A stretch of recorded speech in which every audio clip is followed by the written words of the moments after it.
The thunder cracked like a whip across the Nebraska plains as Ezekiel Hartwell bolted upright in his narrow bed. Rain hammered against the cabin's single window, and somewhere in the darkness, his horse whinnied nervously in the stable. Wasn't the storm that had woken him it? Was the frantic pounding on his door? Bang. Bang. Ezekiel grabbed his rifle and crept toward the door, his bare feet silent on the rough wooden planks. Out here, 20 miles from the nearest settlement of Cedar Falls, unexpected visitors meant trouble. Could be bandits, or worse, the Sioux. Had been restless lately, please? A woman's voice cut through the storm. I know someone's in there. Can you let me in just for tonight? Ezekiel hesitated, his finger on the trigger. A woman, alone in this weather? His mother hadn't raised him to turn away someone in need. But caution had kept him alive out here for 3 years since he'd claimed this homestead. Who are you? Called through the thick oak door. My name is Magnolia Whitmore. My wagon's broken down in the mud about a mile back. My horse ran off when lightning spooked her. Please, I am soaked to the bone.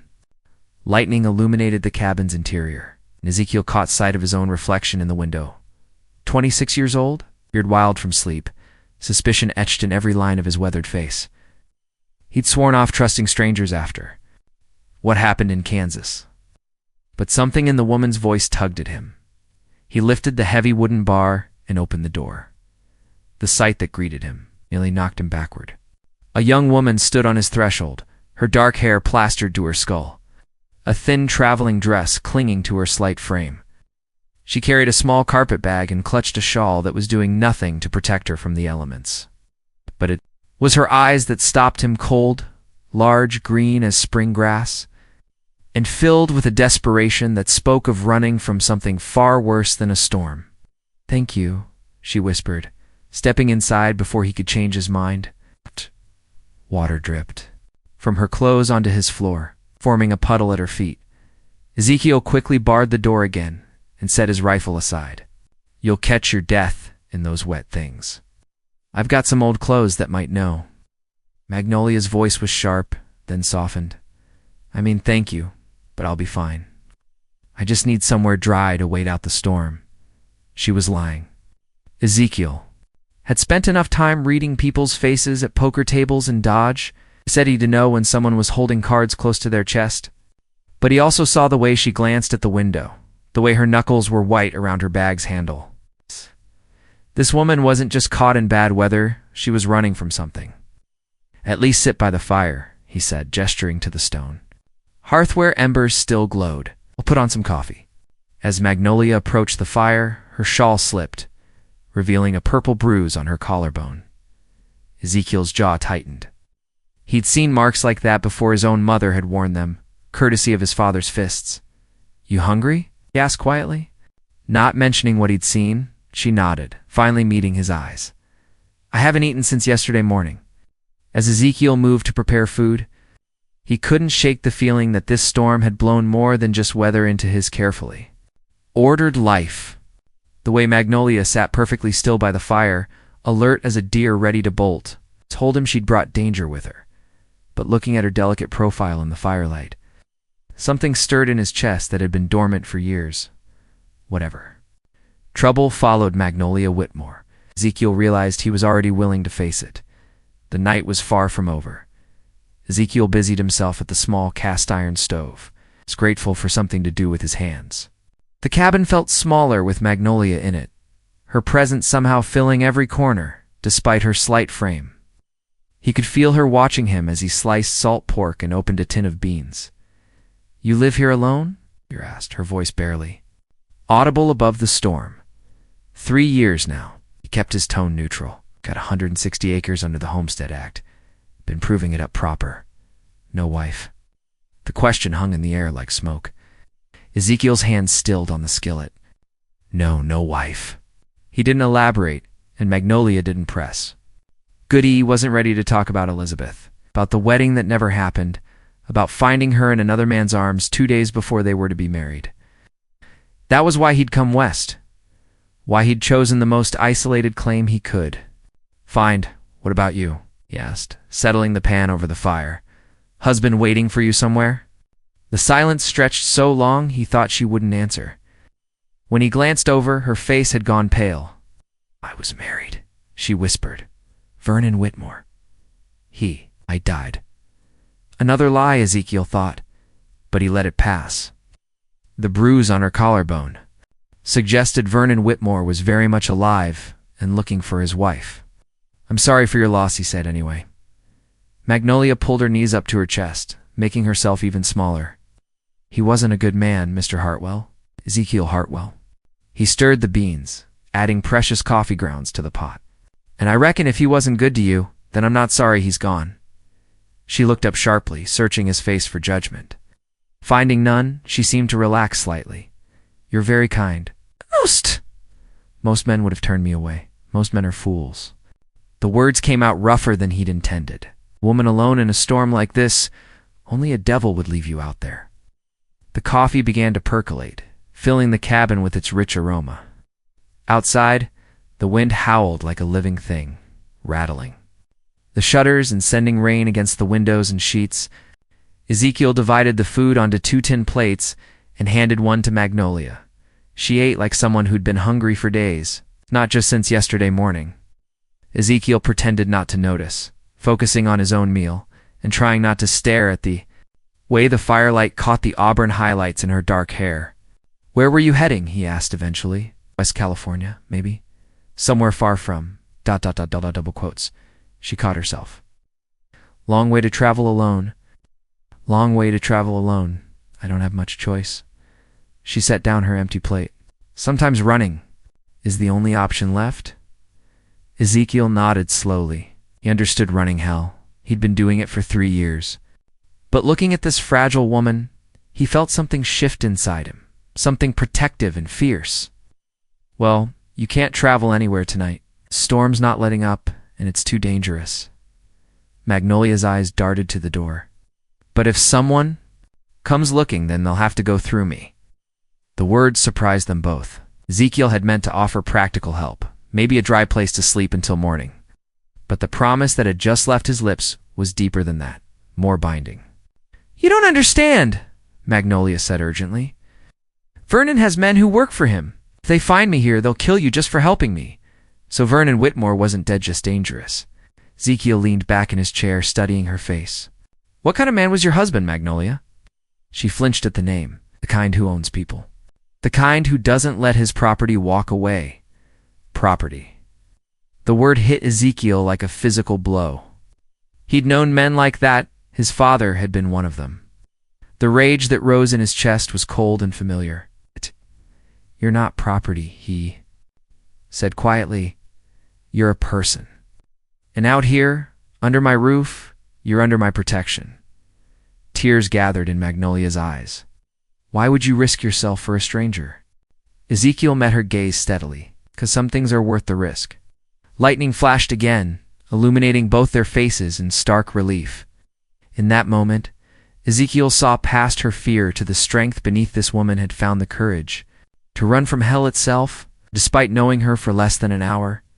He realized he'd do whatever it took to make sure she stayed free. The storm raged on. But inside the cabin, something warmer than fire began to kindle between them. The storm passed some time before dawn, leaving behind the clean smell of rain-washed earth and the sound of water dripping from the eaves.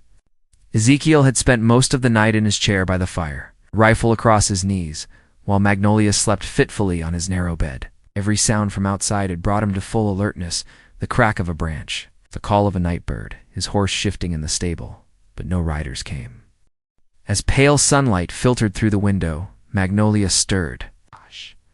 She sat up slowly, wincing as if her whole body ached, and for a moment seemed confused about where she was. Then her eyes found Ezekiel's, and memory flooded back. He stayed awake. All night, she said, her voice hoarse. Couldn't sleep anyway. Storm was too loud. He set the rifle aside and stretched, his back protesting from the night in the chair. Coffee's still warm if you want some. Magnolia rose and moved to the window. Peering out at the prairie landscape, the morning sun revealed rolling grassland stretching to the horizon, broken only by a few scattered cottonwoods along a distant creek. It was beautiful in its vastness, but Ezekiel saw her shoulders tense. So exposed, she murmured. You can see for miles in every direction. That's the point.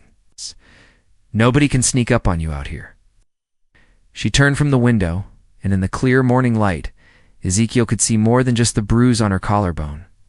There was a fading mark on her jaw, carefully hidden beneath powder that the rain had washed away. Her left wrist bore the telltale finger-shaped bruises of someone who'd been grabbed hard and held fast. "How long?" he asked quietly. She didn't pretend to misunderstand. "For years. We were married when I was 17, Vernon was.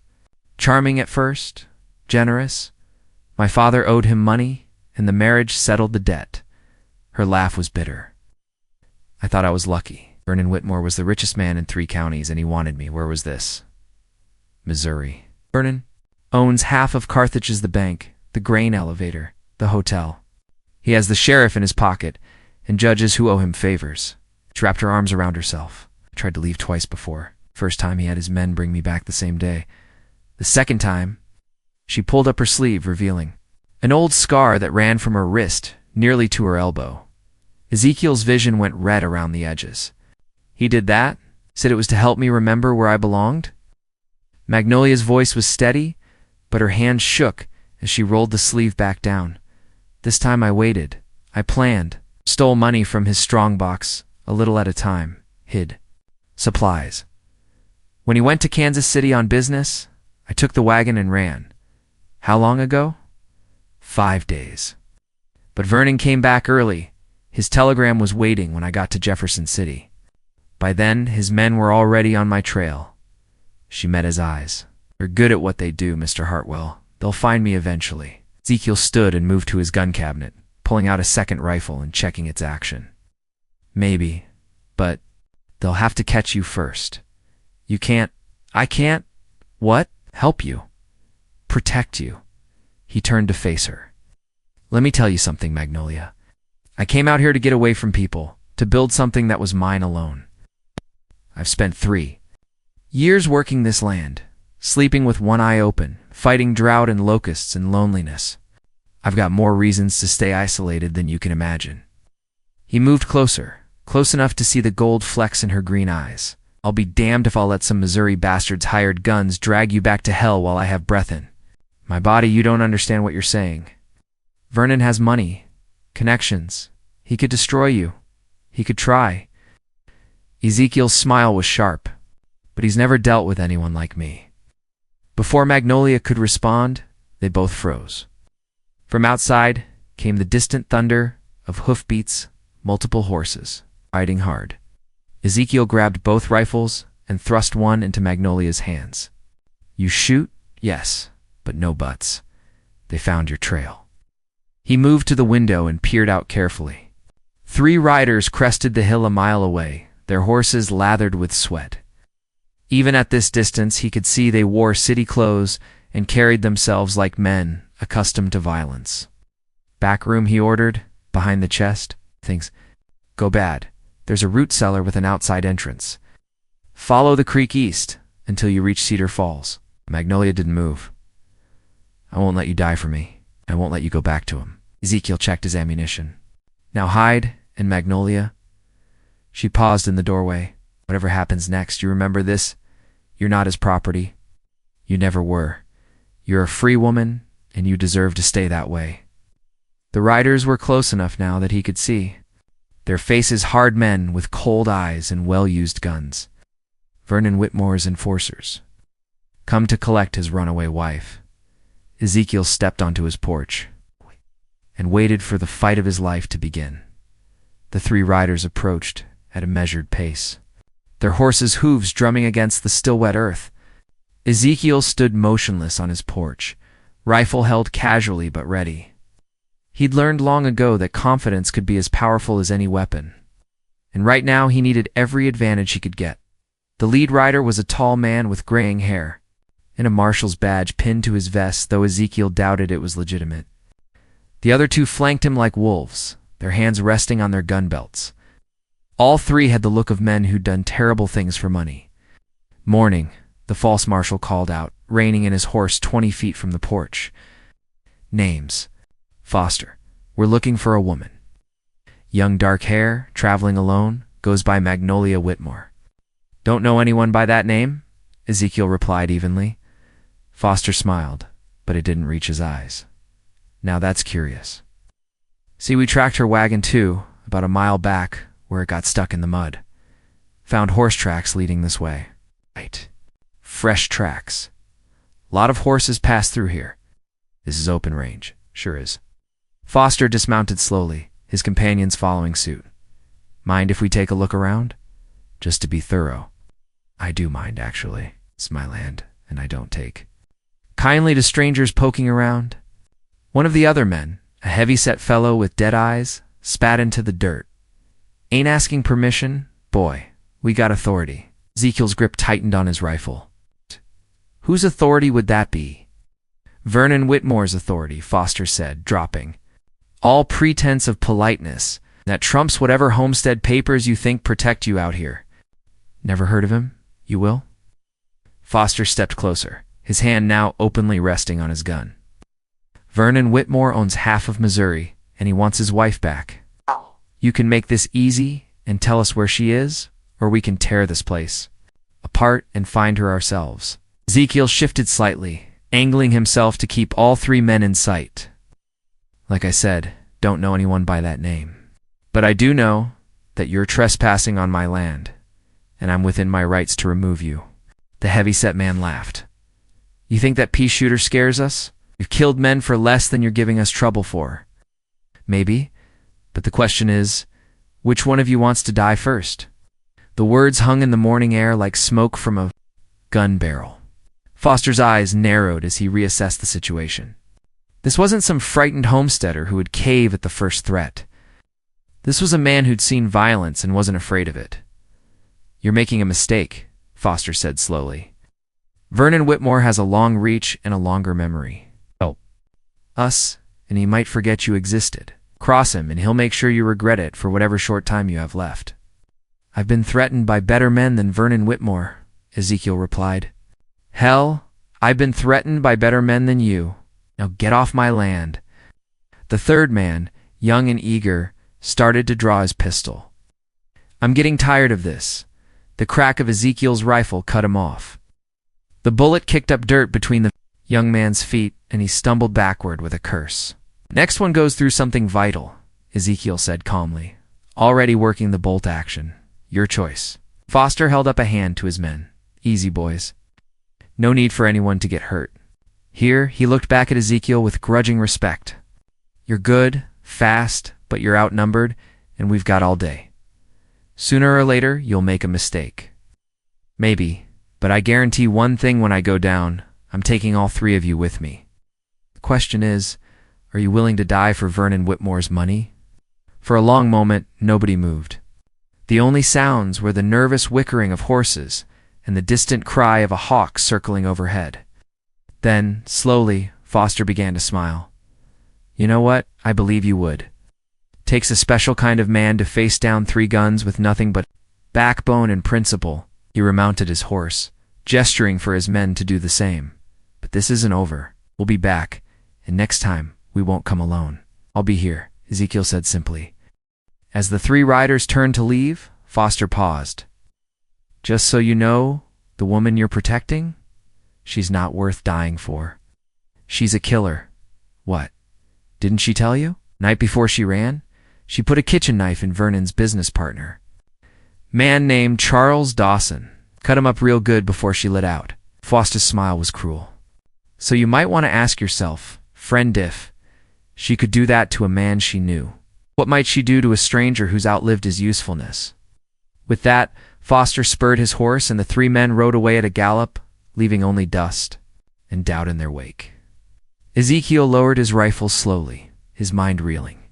From inside the cabin came the sound of the back room door opening, and moments later Magnolia appeared, her face pale but determined. They're gone? She asked. For now. Ezekiel turned to study her face. Magnolia, I need you to tell me the truth about something. Did you kill a man before you left Missouri? The way her face crumpled gave him his answer before she spoke a word. Magnolia sank into the chair by the cold fireplace, her whole body trembling. For a long moment, She stared at her hands as if seeing blood on them, then looked up at Ezekiel with eyes full of anguish. His name was Charles Dawson, she whispered. Vernon's business partner and closest friend, they were. They were both there that night. Ezekiel set his rifle aside and pulled up another chair, sitting close enough to hear her, but far enough away to give her space. Tell me what happened. Vernon had been drinking. He'd been in one of his rages all week because a business deal had gone bad and he was taking it out on me, but this time was different. This time he brought Charles. Her voice broke. He said he was tired of damaged goods. Said it was time to share his wife with his best friend. Ezekiel's jaw clenched so hard his teeth ached. Jesus. Charles was drunk too. They both were. They held me down in the parlor while they... While they decided who would go first, Magnolia wrapped her arms around herself. I managed to break free and run to the kitchen. I just wanted to get away, but Charles followed me. He grabbed me by the hair and slammed my face into the table. She touched her jaw where Ezekiel had noticed the faded bruise. The knife was there on the counter. I'd been cutting vegetables for dinner earlier. When Charles spun me around and started tearing at my dress, I grabbed it. She looked directly at Ezekiel. I didn't plan to kill him. I just wanted him to stop. Where did you cut him? The stomach, mostly? His arms when he tried to grab the knife away. There was so much blood. Her voice dropped barely a whisper. He fell down and kept trying to get up, but he couldn't. Vernon was shouting, calling. For the doctor, calling me terrible names, but Charles ... Charles just lay there bleeding and looking at me like he couldn't believe I'd fought back. Did he die? Magnolia's silence stretched long enough that Ezekiel thought she wouldn't answer. Then she nodded once, quickly, not right away. But yes, he died. The doctor arrived just as I was leaving with the wagon. I heard him tell Vernon. There was nothing he could do. Ezekiel leaned back in his chair, processing what he'd just heard. A part of him, the civilized part that had been raised on law and order, recoiled from the idea of Magnolia taking a man's life. But a larger part, the part that had seen what men like Vernon Whitmore could do to women, felt nothing but fierce pride in her courage. Do you regret it? Asked quietly. She met his eyes, and for the first time since he'd known her, there was no fear in them. No, Charles Dawson was going to rape me while my husband watched, and they probably would have. They killed me anyway to keep me quiet. I regret that it came to violence, but I don't regret saving myself. Ezekiel nodded slowly. Good, because any jury with a lick of sense would call that self-defense. Vernon's money would never let it get to a jury, you know that. She was right. Of course, men like Vernon Whitmore made their own justice, and they didn't let little things like the law interfere with their revenge. What did you do with the body? Nothing, I just ran. Wow. I grabbed the money I'd been hiding, threw some clothes in a bag, and took the wagon. Vernon was so busy trying to save Charles that he didn't even try to stop me. She paused. I think part of him couldn't believe I'd actually done it. In 4 years of marriage, I'd never fought back. Not really. But you did that night. Something broke inside me when I realized what they planned to do. All the fear, all the years of taking Vernon's abuse and telling myself I deserved it somehow, it all just ... snapped. I wasn't going to let them destroy what little of me was left. Ezekiel reached over and took her hand. Her fingers were cold, but steady. You did the right thing, Magnolia. You hear me? Whatever else happens, you did the right thing. Tears slipped down her cheeks. I've never told anyone the whole truth. Before, I was so afraid you'd think I was a monster. A monster? Hell, you're the bravest woman I've ever met. She squeezed his hand. Foster and his men will be back. I know, with more men. Probably they'll kill you for helping me. Ezekiel brought her hand to his lips and kissed her knuckles gently. They'll try. This isn't your fight, Ezekiel. He looked into her eyes, those beautiful green eyes that had haunted his thoughts all night, and felt something settle into place inside his chest, something that felt like coming home after a long, hard journey. It is now, he said simply, because somewhere along the way, you became mine to protect. And I don't give up what's mine without a fight. Outside, storm clouds were gathering on the horizon again. But this time, Ezekiel thought, The storm wouldn't just be weather. Vernon Whitmore was coming, and he'd bring hell with him, but let him come. Ezekiel Hartwell had found something worth fighting for at last, and he'd be damned if he'd let anyone take it away. They had perhaps 2 days before Foster returned with reinforcements, maybe less. Ezekiel spent the morning reinforcing the cabins' defenses, while Magnolia helped with quiet efficiency that spoke of a woman accustomed to crisis. "Hand me those boards," Ezekiel called from where he was nailing wooden shutters over the windows. "We need to leave gun ports, but keep most of the glass protected."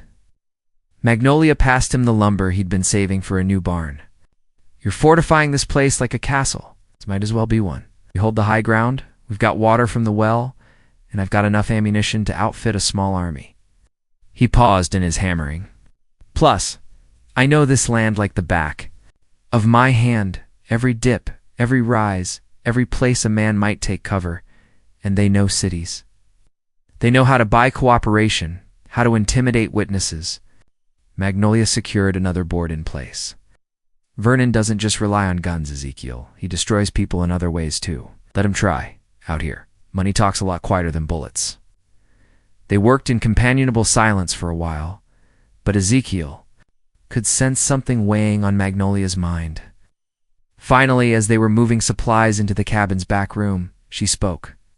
"There's something else you should know about Vernon." Ezekiel paused with his arms full of flour sacks. "What?" "He's not just angry about Charles Dawson, or even about me leaving him. There's something else, something that makes me more valuable to him alive than dead." "I'm listening." Magnolia sat heavily on a wooden crate. "Before I married Vernon, my father worked for the railroad. He was a surveyor, and he discovered something while mapping routes through Missouri. It's a vein of silver ore that ran for miles. Through Whitmore land, silver.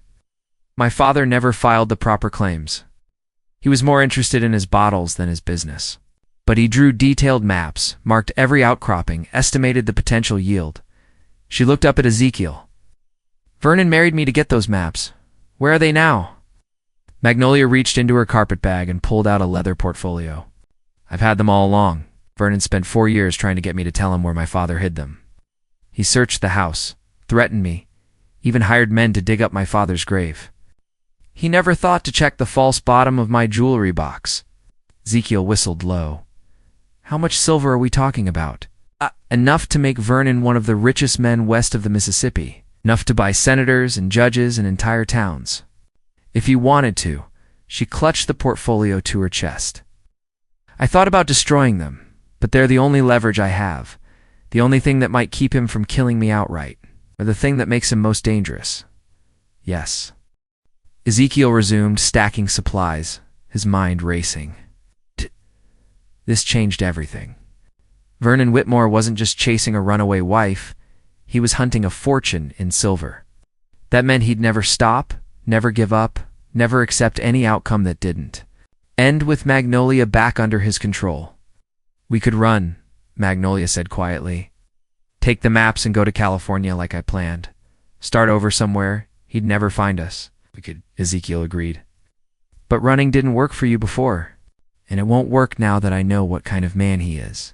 "Then what do you suggest?" Ezekiel straightened and looked directly at her. "We end this here.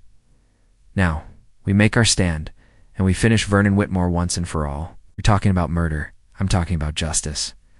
Foster and his men aren't lawmen, no matter what badges they wear. They're killers working for a man who beats women and forces himself on them.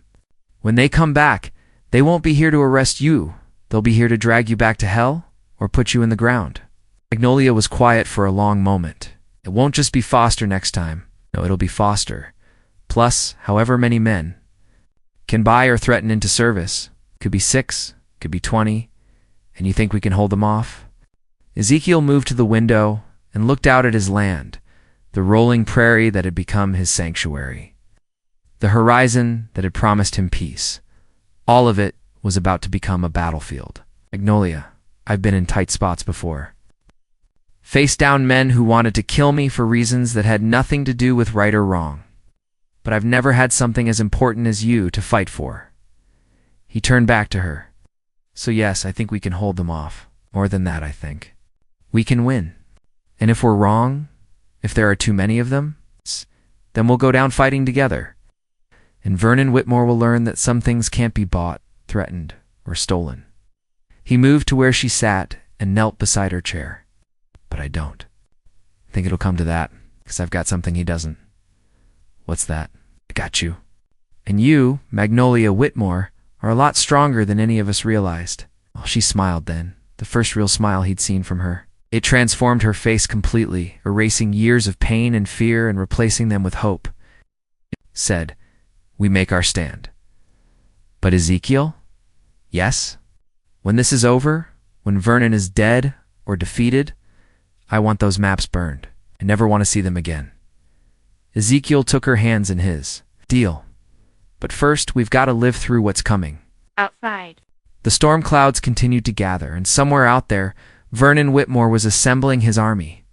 The war for Magnolia's freedom was about to begin. They came at dawn on the third day.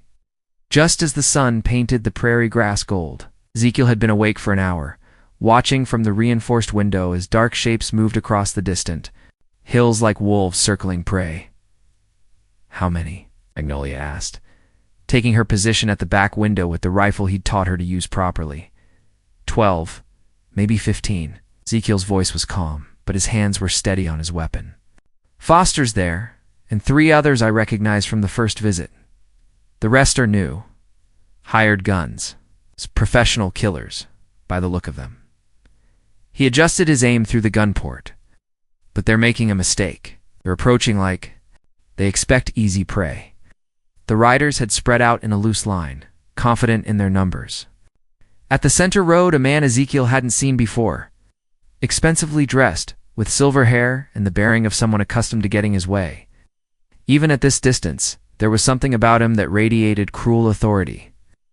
"That's him," Magnolia whispered. "That's Vernon." Vernon Whitmore raised his hand, and the line of riders stopped just outside rifle range. His voice carried clearly across the prairie morning. "Hartwell, I know you're in there. Send out my wife, and the rest of us can ride away like civilized." "Men," Ezekiel called back through the window. "She's not your wife anymore, Whitmore, and she's not going anywhere." Vernon's laugh was like breaking glass. "Killed my business partner and stole my property. Boy, that makes you both murderers and thieves. But I'm a reasonable man. Send her out now and I'll make your death." "Quick counteroffer," Ezekiel shouted. "You and your hired dogs ride out now, and I won't decorate my fence posts with your heads." The response was immediate. Vernon made a sharp gesture, and several of his men dismounted. Taking cover behind scattered rocks and the abandoned wagon that had brought Magnolia here, the siege had begun. The first shots came from 3 directions at once, bullets thudding into the wooden shutters and ringing off the cabin's stone foundation. Ezekiel had built well. The structure was solid enough to withstand anything short of artillery. "Stay down," he called to Magnolia as glass shattered in the back room. There, trying to pin us down while others moved closer. He was right. Through his gun port, Ezekiel could see 2 men belly crawling through the tall grass toward the cabin's north side, using the natural dips in the land for cover. He took careful aim and squeezed the trigger. The first man screamed and rolled over, clutching his shoulder. The second scrambled back toward the rocks, abandoning his approach. Ezekiel worked the bolt and shifted his aim to where muzzle flashes winked from behind Vernon's defensive positions. "Magnolia, you see anything on your side?" 3 men by the old oak tree. They keep popping up to shoot, then ducking back down. They show themselves again, put a bullet close enough to make them think twice. Her rifle cracked a moment later, followed by angry shouts. She might not be a natural marksman, but she was learning fast. The battle settled into a deadly rhythm periods of intense gunfire followed by tense silence as both sides repositioned and reloaded. Vernon's men had the advantage of numbers, but they were attacking a prepared position held by defenders who had nothing to lose. As the morning wore on, it became clear that Vernon was growing impatient. Voice cut across the battlefield, harsh with frustration. "This is pointless, Hartwell. You can't hold out forever. Got enough men to keep you pinned down, while others burn you out." To emphasize his point, one of his men lobbed a burning branch toward the cabin, fell short. But the message was clear. "They're going to try to set us on fire," Magnolia called out. "Let them try." I dug a fire break around this place the first month I was here. Learned that lesson from the grass fires. Ezekiel reloaded methodically. Besides, Vernon wants you alive. He's not going to risk burning you up along with the cabin. Another volley of shots peppered their position. This time, Ezekiel heard the distinctive whistle of a bullet passing too close to his head. They were good, these hired guns, patient and professional, but they were also getting bolder, which meant they thought they had the upper hand. That's when Ezekiel remembered the root cellar. Magnolia, keep shooting. Make them think we're both still at the windows. Where are you going? To even the odds. Ezekiel slipped into the back room and lifted the hidden trapdoor that led to his root cellar. The tunnel he'd dug to store vegetables in winter had another purpose. It opened into a depression behind the cabin. Invisible from Vernon's position. Moving. As quietly as a Comanche brave, Ezekiel crawled through the tunnel and emerged 50 yards behind the men who thought they had him trapped. From here he could see their entire line of attack.